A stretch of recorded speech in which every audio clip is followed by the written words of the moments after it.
So the criteria for remediating contaminated land is actually found in a document called MARSIM. It's primarily held by the EPA, but it's been signed off by all of the federal agencies which have any stake in it at all. And it's largely a statistical approach to demonstrate that the largest credible dose that a member of the public could get is a fraction of natural background. And why that's of interest is that there are many people in society that say that's not good enough. It needs to be zero. And you could make it statistically indistinguishable from zero, but it would be really expensive.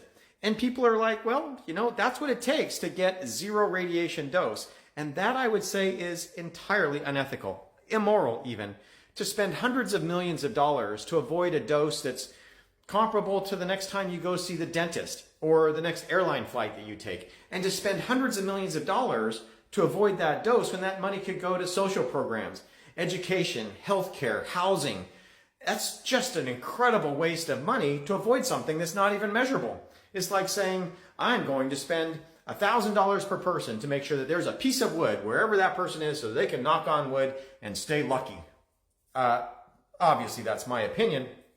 But the point is, why are we spending money to avoid something that's not even measurable?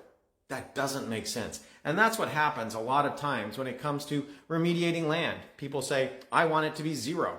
I want there to be nothing, even though it was naturally radioactive to start with, and we could make it even less than that at a great expense. So the answer to the question is MARSIM, but I've seen such incredible wastes in our country because of radiophobia. People are so afraid of radiation that they want the government to spend enormous amounts of money to avoid small, inconsequential levels of radiation. And it's just a shame. It's just a shame. And that's also why nuclear is so expensive, is that you've got these small fractions of background as the limit. And you can do it, and we've done it. And that's why nuclear is being done right now. It meets those regulatory standards, but there is just such an outcry to spend more and more money to make it safer and safer and safer. And we can do that if that's what they want. It's just a choice that we have to make. So I hope that's helpful.